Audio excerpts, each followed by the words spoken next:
Muito bem, estamos aqui no nosso programa Depois do Café. Você já sabe, a gente vai ao ar de segunda a sexta, sempre trazendo para você um assunto interessante, com novidades. Nossos programas também estão disponíveis nas nossas redes sociais, aqui pela Vim TV, tá certo? Hoje nós estamos recebendo a doutora Stephanie Freire Dias, ela que é advogada de São Paulo, é administradora da página Todo Direito, que tem por objetivo informar a população sobre direitos em diversas situações cotidianas nas relações de consumo. E falando de situações cotidianas nas relações de consumo, hoje nós vamos falar sobre um assunto que talvez você tenha muita dúvida. Mas antes deixa eu cumprimentar aqui a doutora Stephanie. Muito obrigado pela presença no nosso programa, doutora. Bom dia, Nailan. Na verdade, o prazer é todo meu. Eu agradeço pelo convite. É um prazer aqui poder dividir um pouquinho de conhecimento e informar as pessoas a respeito dos direitos do consumidor, especialmente nesse momento tão delicado, né? Onde nos falta informações, é totalmente atípico tudo que a gente está vivendo. Vamos trazer um pouco de alívio aí e menos dor de cabeça nessas relações de consumo. É verdade. Doutora Stephanie, nesse momento de pandemia, a internet tornou-se um aliado em potencial das pessoas, né? Então, seja para o entretenimento, seja para as comunicações, né? É, nós dois mesmos aqui estamos beneficiando disso, já que você está em São Paulo nesse momento, eu aqui em Montes Claros, né? Então, realmente, a grande rede veio para resolver, porque senão eu nem sei como é que seriam as coisas com as pessoas tendo que praticar o isolamento e não terem como se comunicar desta forma. Mas, de qualquer maneira, junto com o bônus, vem sempre o ônus, né? E aí eu gostaria de dizer para você, a internet, sendo uma grande aliada, pode também se tornar uma grande dor de cabeça para os consumidores? Com toda certeza. Até mesmo por ser algo novo, né? Embora hoje muitas pessoas já aderiram às compras pela internet, não no volume e da forma que nós temos hoje. Hoje em dia, principalmente depois dessa pandemia, nós estamos fazendo compras de supermercado pela internet, que hoje não é a nossa realidade normal, né? Ainda. Mas eu acredito, inclusive, que vai ser uma forma de se consumir que veio para ficar independente da pandemia. Acredito que as empresas elas vão se modernizar a ponto de fazer com que isso se perpetue. Porém, nós temos sim tomar nossos cuidados, né? Porque infelizmente, da mesma forma que ela veio para nos ajudar, existem muitos golpes na internet, né? Então nós devemos estar sempre atentos ao site que a gente está acessando, as informações de segurança que a gente tem colocado naquele site, qual a idoneidade da empresa. Eu procuro sempre dizer que as pessoas devem começar as suas primeiras compras por sites oficiais, daquelas que elas já faziam de compras físicas antes, para que elas sintam confiança e comece a enxergar qual é o passo a passo de se fazer uma compra segura na internet. Quais as principais pegadinhas, né? Vamos colocar assim para facilitar para o nosso teleouvinte internauta, né? Que o consumidor tem no momento em que ele vai realizar aí a sua compra pela internet. Bom, eu tenho alguns passo a passo que eu vou dividir com vocês, né, para a gente evitar esse tipo de golpe. A primeira coisa é checar a empresa, né? Como eu disse, se possível, comprar em sites oficiais, aqueles que já têm um nome consolidado no mercado.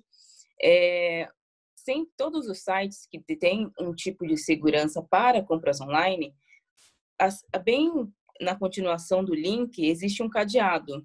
Esse cadeado de segurança, ele informa a qualquer pessoa que está acessando aquele site que ela tem a segurança para qualquer transação lá, especialmente esses de compra que são extremamente necessários, né? Desconfie de preços muito abaixo do mercado. Infelizmente, por mais tentador que seja, é assim que os sites que praticam golpes, eles puxam esse tipo de consumidor, né? Então, desconfie de preços muito baixos. A terceira dica é não faça transferência bancária, né? Porque a transferência bancária, você transfere o valor direto para a compra. Para a gente comprovar que isso tem um vínculo de compra, é difícil. Depois, se a mercadoria não chegar ou se a pessoa sumir, porque geralmente quem faz transferência bancária é quem faz vendas como pessoa física, que é um outro item a se atentar. Evitar de comprar em redes sociais, porque as redes sociais geralmente quem faz venda são pessoas físicas, e aí a gente não consegue ingressar com uma ação eficaz para reaver valores, reaver bens ou qualquer coisa que tenha sido negociado. Não existe garantia de compra de pessoa física, é importante salientar. Então, evite comprar em redes sociais também e não faça qualquer transferência bancária, ainda que seja de 50% do valor. E a quarta última, né, dica não existe parcelamento em boleto bancário, que muitas das pessoas, dos golpistas, né, na verdade, que fazem esse tipo de prática, eles fazem isso para que a pessoa ela se sinta cativada a comprar, para não comprometer cartões de crédito, até para a pessoa não fornecer tantos dados. Não existe parcelamento de boleto bancário. Isso, com certeza, é mais do que um indício de um golpe. É muito importante ficar atento a essas dicas, né, para evitar aí cair nos tipos de golpe. Bom, antes da Exato. gente falar o que fazer, doutora Stephanie, os grandes sites, né, principalmente que já estão, que vendem, como Mercado Livre e outros, a gente pode dizer que eles são confiáveis e até que ponto? É preciso precaução? Sim, existe a precaução porque o Mercado Livre, ele faz uma intermediação nas vendas, né? Ele não é a venda direta. Então, são pessoas físicas ou pessoas jurídicas que oferecem um produto através dos anúncios no site e o Mercado Livre ele intermedia essa venda. Porém, o Mercado Livre tem um seguro, justamente porque seria muito inseguro fazer uma compra se ele fosse somente o intermediador. Mas existe um seguro. Então, com relação ao Mercado Livre, que é um site de intermediação, o cuidado que se deve ter é olhar a avaliação do vendedor, ver quantas compras foram concretizadas com sucesso, a reputação dele, de todos os vendedores de sites como o Mercado Livre, ficam expostos para o cliente. Então, essa seria a dica para que as pessoas comprassem sem nenhum problema. Mas o Mercado Livre seria um canal seguro desde que tome essas precauções. Muito bem, né? Bom, vamos lá então para a segunda parte da questão. Cair no golpe, né? Então, passei dados, percebi isso, não avaliei a questão do site que deveria avaliar. O que fazer quando o consumidor percebe que ele caiu no golpe numa compra pela internet? Bom, a primeira coisa é fazer uma denúncia, né? Especialmente se for uma empresa, fazer uma denúncia em órgãos como o Procon, né? Toda cidade tem a sua, pode fazer a denúncia no Procon a respeito da idoneidade daquela empresa que não cumpriu, que aí o Procon, como responsável pela fiscalização, ele vai atrás para resolver isso, e aí se abre uma reclamação e aí um possível processo, né? E por isso que eu falo sempre para todas as pessoas com quem me perguntam a respeito de coisas de que tenham passado por esse tipo de situação, façam a denúncia e durante toda a transação dessa compra, toda essa conversação, hoje em dia a tecnologia está tão avançada, a gente tira prints, guarda todo tipo de informação a respeito daquela empresa para que a gente consiga ingressar com uma ação. Porque muitos números bloqueiam os consumidores, então isso tudo dificulta achar o verdadeiro culpado ou a empresa que esteja agindo de má fé para que a gente possa pelo menos ressarcir o cliente, né? Então a primeira dica seria Procon sempre. Muito bem. Então tá aí, tem que procurar o Procon procurar os direitos, é bom ter a ajuda profissional, a ajuda de um profissional para tentar reaver isso, ou é melhor deixar que o PROCON tente resolver, doutora?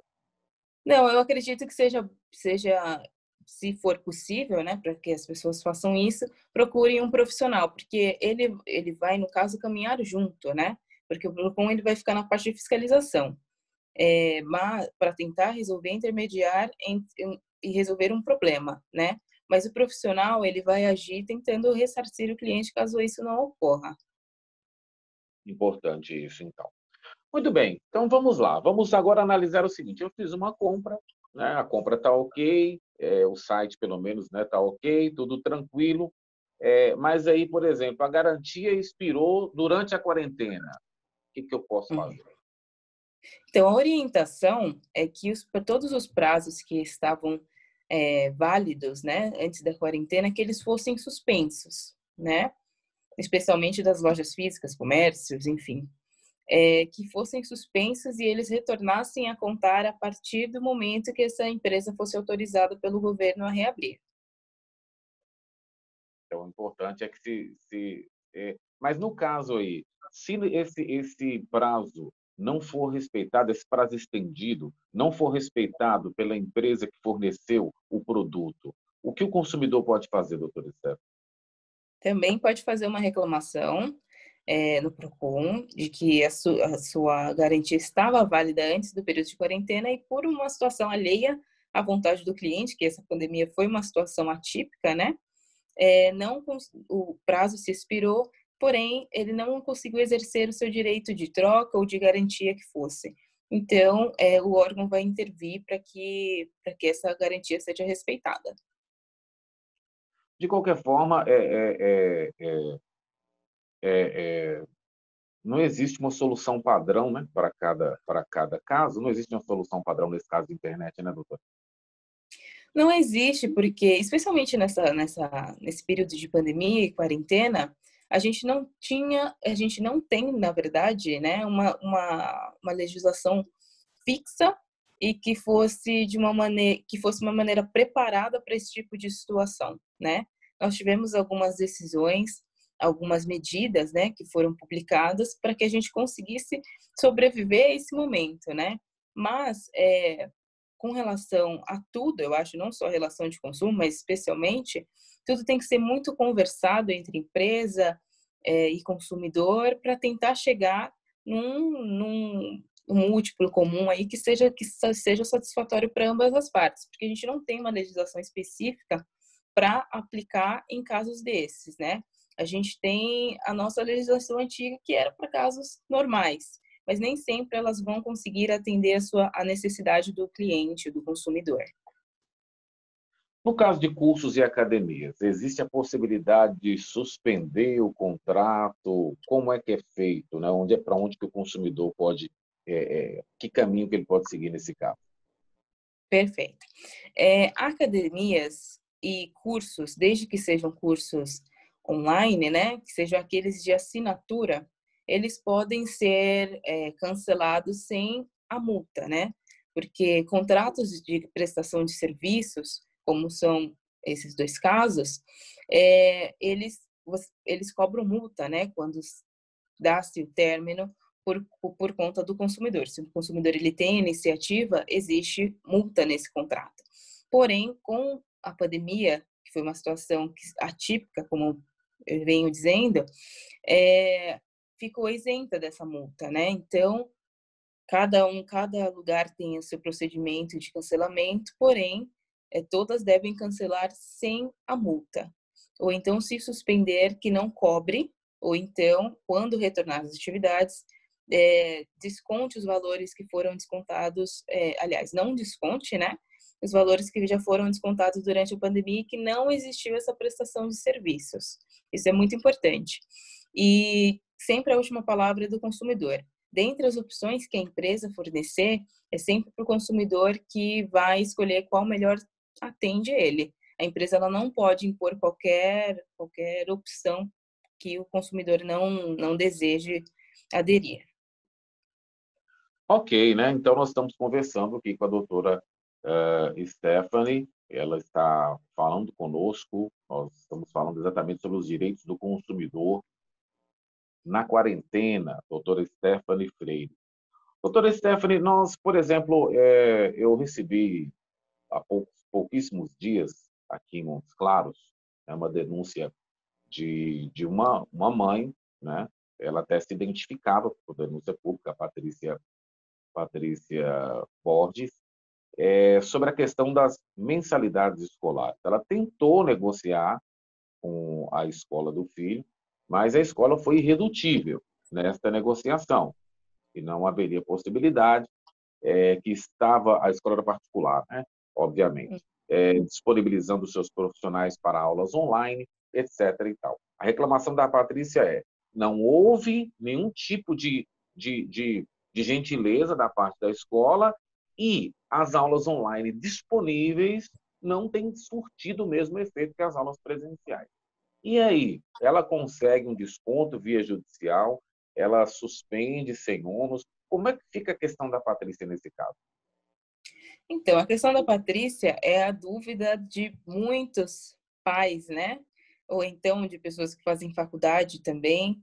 E, infelizmente, com relação à isenção ou suspensão que a gente teve nos cursos online, não foi aplicada as mensalidades escolares e até faculdade de cursos presenciais, né? Porque a justificativa das instituições é exatamente esse fornecimento de estrutura e plataforma necessária para atender, dentro das normas governamentais, o público, os alunos, né, no caso. Porém, foi instituído que fosse negociado desconto, sim, tá? Descontos, pelo menos, para que satisfizesse todas as duas partes, né, dessa relação. Então, eu sugiro que a Patrícia retorne o contato com alguém que pudesse atendê-la e que fizesse esse desconto, porque muitas das instituições estão aderindo a essa modalidade, porque de realmente isentar ou suspender o contrato não é possível sem sofrer as devidas sanções. Porque, por exemplo, no caso o filho dela, né? Eu imagino, ele não pode ficar sem escola, né? Ele não pode ficar sem matrícula. Então, ela não poderia cancelar, a menos que ela transferisse ele para alguma outra escola. Mas os descontos ela pode sim, claro que administrativamente, na instituição, solicitar. Muito importante isso, né? Fica aí já a resposta para a Patrícia, que enviou para a gente essa denúncia, né?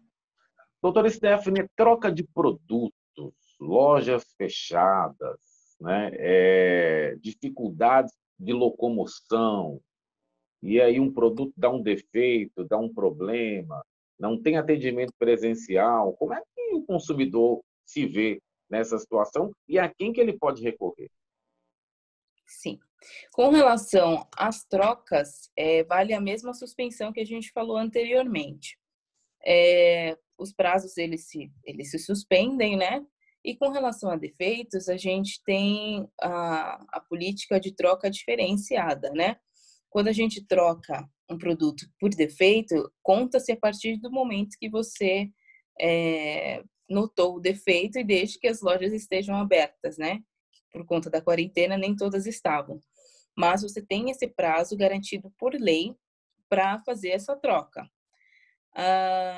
Com relação a trocas por não gostar do produto, ou então não serviu, todas essas coisas, se foram feitas essas compras em lojas físicas, fica a critério da empresa se ela já fornecia esse tipo de garantia antes. A empresa ela não é obrigada a efetuar a troca se ela não tinha essa política antes da quarentena. Mas a maioria das lojas, das empresas, elas adotam essa política até para fidelizar os clientes. Então, é muito provável que exista essa garantia e possa ser efetuada totalmente legal, né? Essa troca depois que as lojas reabrirem e voltarem às suas atividades normais. Muito bem, né? E os principais aliados do consumidor nesse período de quarentena, quais são? Primeiro deles, o Procon sempre, né? Porque a gente procura quando a gente tem um problema. é um canal excelente para que a gente possa resolver. As próprias empresas, por mais que a gente geralmente encontre problemas com elas, eu sempre oriento para tentar chegar a um consenso ou alguma solução até com a empresa mesmo. Todas as empresas, a maioria das grandes empresas tem o seu departamento específico de saque, né, para resolver qualquer problema, e as empresas, até por essa questão da pandemia, elas têm sido mais solícitas para resolver as questões, qualquer eventual problema. Então, eu acho válido, sim. E, por último, caso não resolva, a gente tem aí órgãos como a Defensoria Pública, que a gente pode, pelo menos, se orientar, né, para ver se está certo, se está errado, e contar com profissionais que possam intervir judicialmente, caso a gente não encontre nenhuma solução que seja, que atenda ao nosso problema. Né? Eu acho que esse é o pilar que a gente pode ter aí para se precaver ou para garantir os nossos direitos. Tá certo, então, nós conversamos, bate-papo muito produtivo aqui com a doutora Stephanie Freire, ela que é de São Paulo, advogada, né? E, doutora, você é administradora da página Tô no Direito. Fala um pouco dessa página aí para a gente, então, Vamos lá! A página Tô no Direito é o meu primeiro filho profissional, né?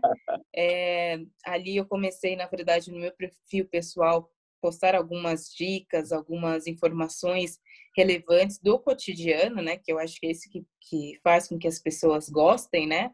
Dessas relações do consumidor, alguns direitos que as pessoas não sabiam e não sabem. E aí, através disso, foi crescendo tanto que eu criei, né, na verdade, uma página, e ela se intitulou Tô no Direito, e lá tem várias dicas do consumidor para vários tipos de situação. Como ela começou bem antes da pandemia, dessa quarentena, tem para diversas situações de estabelecimentos físicos, online, a gente tem de absolutamente tudo. Então, ali eu tenho o prazer de dividir e interagir com os seguidores, eles vêm com alguma dúvida, alguma denúncia do que fazer, e ali é um canal que eu tenho para dividir um pouco do conhecimento e informar as pessoas a respeito dessas relações de consumo. Com certeza, né? É uma fanpage, é no Facebook? É no Facebook? Tem no Facebook e tem no Instagram também. Então tá. Então o pessoal pode procurar no Instagram, Facebook, e aí, achou Tô no Direito, vai lá, curte a Vai página estar e bem informado. pode perguntar também, né? Pode mandar mensagem que eu respondo com o maior prazer. Então tá. Doutora Stephanie, muito obrigado pela sua presença, né? Volte outras vezes para nos falar, porque falar sobre direito do consumidor é quase que interminável, né? E as pessoas vão sempre ter dúvidas, então sinta-se convidada a retornar outras vezes no nosso programa.